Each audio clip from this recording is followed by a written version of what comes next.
E o cérebro é uma máquina de fazer associações. Ele conecta tudo. Eu sou a Letícia e sejam todos bem-vindos ao meu canal. Antes do vídeo começar, já se inscreve no canal e não esquece de compartilhar. O vídeo de hoje foi gravado enquanto acontecia uma obra no andar de cima aqui. Então, vai ter um ruído no vídeo aí, mas eu acho que nada que vai atrapalhar o seu conhecimento e o seu crescimento. Tenha um bom vídeo. Oi, pessoal, tudo bem? No vídeo de hoje eu vou fazer a segunda parte falando sobre a ansiedade. Então, eu quero tratar nesse vídeo dessa relação que existe entre a ansiedade e o nosso corpo. Então, qual é essa relação? Por que que uma pessoa que muito ansiosa, que chega a ter uma crise de ansiedade, como que ocorre essa relação com o corpo? Por que uma pessoa tendo uma crise de ansiedade, ela vai ficar com o coração acelerado, a respiração ofegante, a boca seca, ela vai ter tremores, essa vontade de morrer, esse descontrole sobre a própria vida. Então a gente vai entender um pouco sobre isso, do que vai acontecer. Então, para começar, a gente vai entender, vai partir do simples para o complexo, né? A gente vai começar tendo uma ideia como isso acontece no animal. Então, eu quero que vocês imaginem comigo um animal de pequeno porte se alimentando no seu habitat natural. Uma capivara, por exemplo, está lá no seu habitat, comendo, normalmente se alimentando. E, de repente, ela avista um perigo. Um leão, algum bicho querendo devorar a capivara, se alimentar daquele bicho. Então, o que acontece com a capivara? Então, no nosso cérebro, ou o cérebro também do animal, ele é dividido em partes. Cada parte do cérebro, ela tem uma função específica. A gente pode fazer um vídeo depois sobre isso. Então, nesse vídeo de hoje, eu vou tratar sobre a amígdala. E não estou me referindo à amígdala que a gente conhece, que localizada amígdala cerebral. E a amígdala é o centro, a amígdala cerebral, ela é o centro emocional do nosso cérebro. Então, ela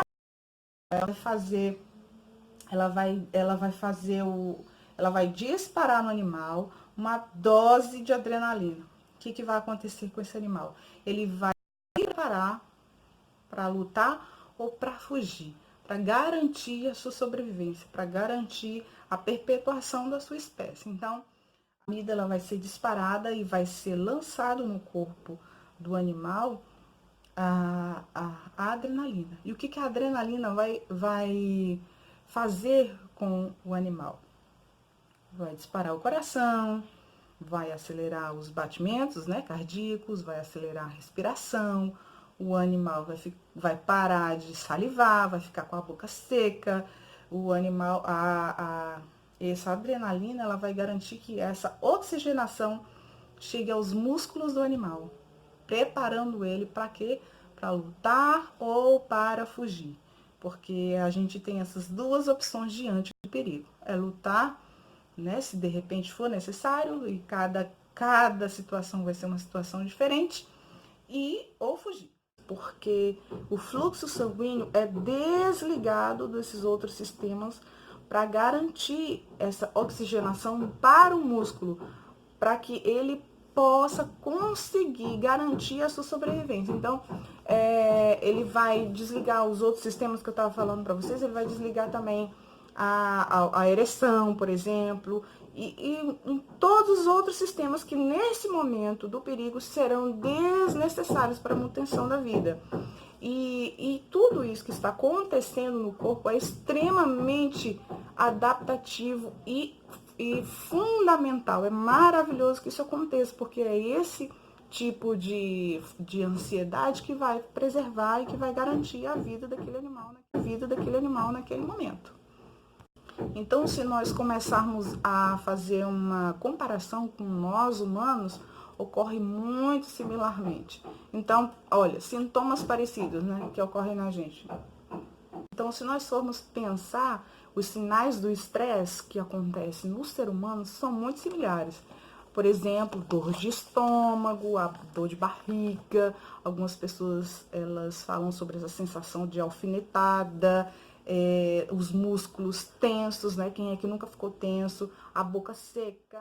Hiperansiedade, a amígdala ela vai estar super sensível a qualquer evento que possa significar perigo para ela e vai disparar uma sequência de uma reação de adrenalina, uma reação em cadeia de adrenalina no ser humano. Então essa tensão que a ansiedade traz, ela é fundamental para garantir a sobrevivência das pessoas. Então essa tensão, essa ansiedade é fundamental para garantir a vida. Mas quando essa ultrapassar um limite necessário é que vão, a partir daí, surgir os transtornos de ansiedade. Uma infinidade de transtornos pode vir a aparecer na pessoa a partir daí, então a neurociência ela já provou que a nossa fisiologia humana é muito parecida com a de um animal, de uma capivara, por exemplo. É a mesma fisiologia.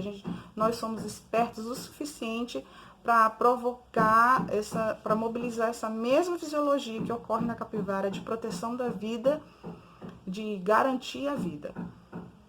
Então, a nossa diferença com a capivara é que a nossa sobrevivência, a nossa garantia da sobrevivência está nas contas pagas, e está nas exigências sociais, está na competição, nos relacionamentos que a gente tem, nessa dificuldade de relacionamento que a gente tem.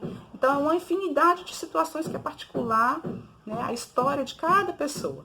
Então, diferentemente da capivara, a gente não vai sair correndo desses problemas, dessas situações. A gente vai ter que achar soluções para poder garantir a nossa vida sem ter que usar os músculos para sair correndo dessas situações. Então, a gente não vai sair correndo, mas a amígdala cerebral vai estar lá cumprindo as suas funções para a manutenção da vida. A amígdala ela funciona de uma forma em que a nossa razão, a nossa lógica no nosso córtex, o nosso raciocínio lógico, ele não tem como controlar a amígdala, a força da amígdala de fazer essa manutenção. Não tem como controlar pela lógica, porque são funções independentes.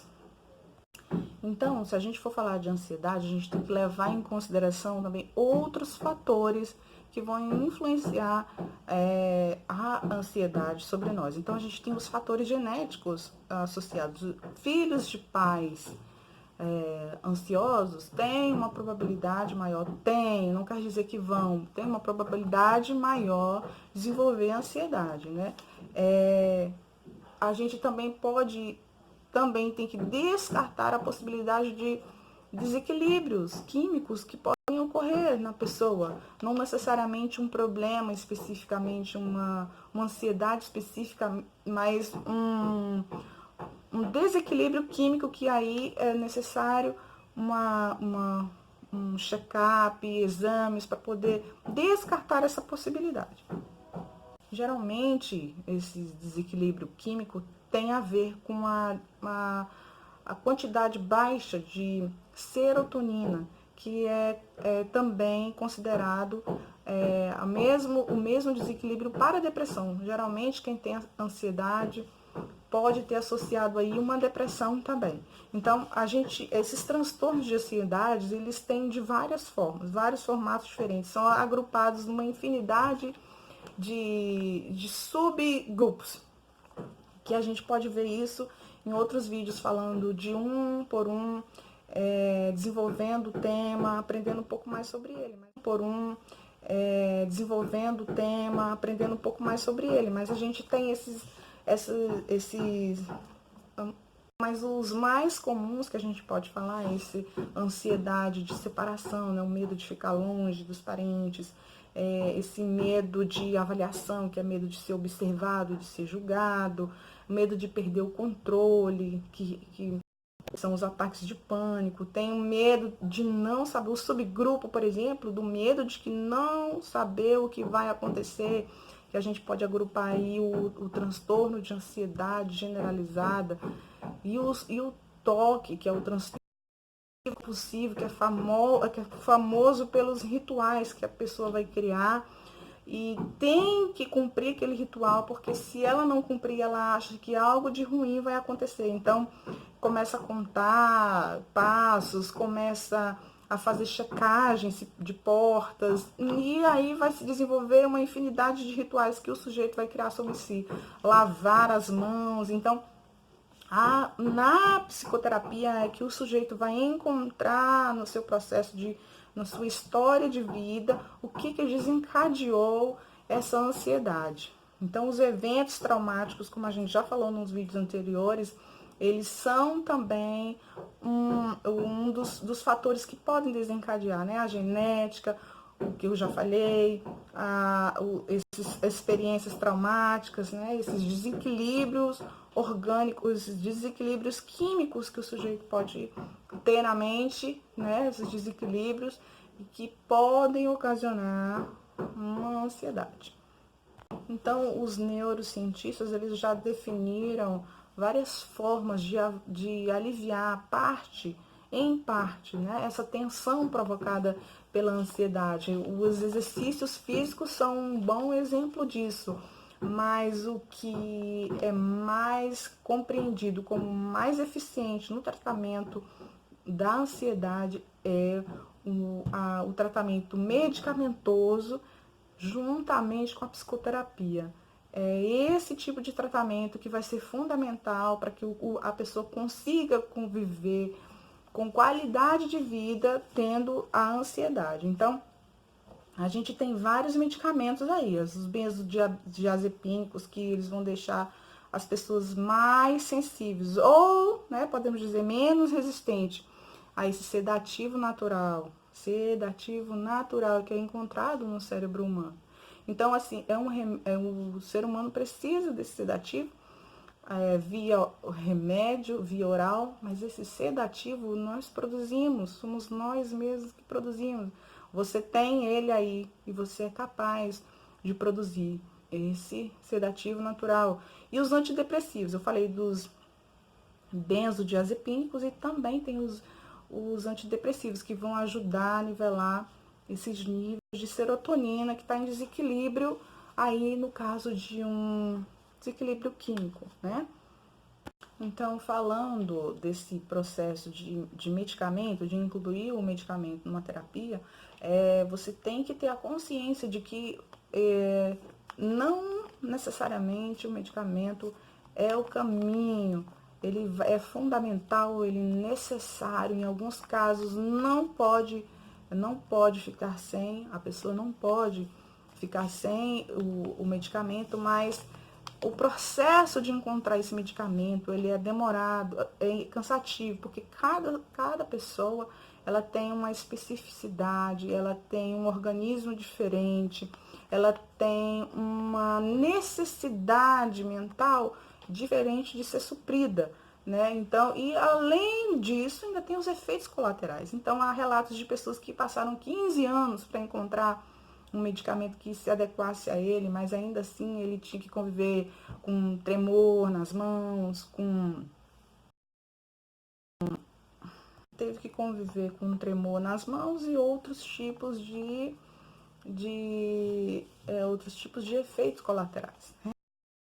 A neurociência, ela tem orgulho, ela sabe do trabalho que ela tem feito, dos avanços que ela tem feito para minimizar, para amenizar, né, os efeitos da ansiedade na mente e no corpo, porque tá tudo conectado. O fluxo a gente não sabe de onde vem, se vem da mente para o corpo, do corpo para a mente, porque tá tudo conectado. Então, uma mente saudável, o corpo é saudável, o corpo saudável, a mente também é saudável. Então, a gente tem a neurociência só evolui, mas eles são honestos em dizer que são incapazes de lidar com esse distúrbio, né? O trabalho é de busca para amenizar, mas eles sabem que são incapazes de lidar completamente com a ansiedade, porque a ansiedade, que remédio nenhum, ela muda o pensamento. E a ansiedade, ela nasce no que a gente falou no primeiro vídeo, ela nasce dessa preservação, da garantia de se manter, da garantia total, plena sobre a sua própria vida. Então, ela nasce desse medo. E a neurociência, ela fala sobre isso, ela aponta essa angústia, esse medo, essa aflição de existir. Então, na psicologia, a gente tem várias abordagens que podem ajudar a pessoa a conviver com a ansiedade. Então, um dos mais que é muito utilizado é a terapia cognitivo-comportamental, que é conhecida como TCC, que nesse tipo de terapia, o sujeito na conversa, no diálogo dele, com o seu terapeuta, ele vai trocar essas ideias, vai substituir essas ideias negativas, né, por outras ideias positivas. Ele vai fazer uma espécie de treino de compreensão e de treino do comportamento em situações estressoras, como as crises de ansiedade ou medo. Né? Ele vai usar esse recurso que a gente pode chamar de terapia expositiva. Ele vai expor o sujeito ao medo dele, para que ele possa gradativamente se dessensibilizando daquele medo, treinando o comportamento, entendendo. Então, ele vai ser exposto gradativamente, uma exposição gradativa. Então, é uma terapia interessante que tem sido muito utilizada, as pessoas têm procurado muito, que tem um efeito, um retorno um pouco mais rápido, né? Então, tudo que for utilizado para reduzir, para baixar esses níveis de ansiedade, eu compreendo como que seja bem-vindo. Tudo que vier para ajudar a pessoa a melhorar essa agonia, essa angústia, esse drama na vida, porque a ansiedade é terrível, as pessoas elas ficam paralisadas, a vida paralisada no sentido de não avançar adiante, né? E não de evoluir. Ele fica com medo, ele tem medo de ter crise de pânico, ataque de pânico em público, ele tristeza, não tem vontade. Então, todas essas energias que o sujeito tem naturalmente para viver, elas são reduzidas. Então, a minha compreensão é de que o melhor caminho, o melhor tratamento é a pessoa compreender sobre si, sobre o outro, sobre o mundo, é atingir essa consciência de si, de saber que ele não é totalmente responsável pela sua vida, pela sua saúde. Ele é um sujeito, um ser humano responsável em parte apenas, né, mas que há algo superior, né, é um inexistente que existe, uma força superior, seja do que você queira chamar, seja o nome que você queira dar a essa força superior, mas há algo superior a isso. Então, essa compreensão, né, a neurociência também, ela já compreende que essa espiritualidade, e aqui não se entenda, por favor, não entenda essa espiritualidade como religião, né, como controle, outra forma de controle, não. Espiritualidade no sentido de compreensão de si, compreensão do outro, compreensão do mundo, consciência da natureza, consciência da vida. É nesse sentido de espiritualidade que eu me refiro. Então, algumas técnicas de meditação já existem por aí, o próprio exercício físico, a yoga. Então, tudo é benéfico, tudo que vier para ajudar, para auxiliar a pessoa na crise da sua ansiedade, eu entendo como benéfico, mas é preciso que na própria terapia ela encontre essa consciência de si e consiga lidar com mais facilidade, digamos assim, com menos dificuldade, tratar a sua ansiedade. Então, por essa interpretação, por essa nova interpretação, esse novo olhar sobre a vida, a pessoa vai começar, esse novo olhar sobre a vida, a pessoa vai começar até mesmo a encontrar gosto no desgosto, vai ver, enxergar o grande no pequeno, vai ver o muito no pouco. Então, você precisa saber que o caminho de compreensão sobre a sua própria história e começar a dar um novo sentido, a ressignificar as coisas e começar a ter uma vida mais plena. E esse pleno, entenda-se que é abraçando o todo da vida. O bom, o ruim, a vida e a morte, compreendendo que todas elas têm um sentido. Ela foi feita para ser vivida, que a vida dá para viver com tranquilidade, com segurança, com leveza. Então, no próximo vídeo a gente vai falar um pouco mais sobre esse assunto. Eu vou escolher um subgrupo das ansiedades, a gente vai falar um pouco mais sobre ela, mas eu espero que esse vídeo ele chegue em você com energia, com para você levantar e acreditar que você vai sair dessa crise ou que você vai conviver com ela com mais entendimento e vai chegar o dia em que você vai poder conviver com ansiedade no nível necessário apenas para garantir o que a gente chama de sobrevivência, né? Então, uma dúvida, deixa aí nos comentários, se inscreve no canal, acompanha, lê um pouco mais, aprende um pouco mais sobre a ansiedade, tá?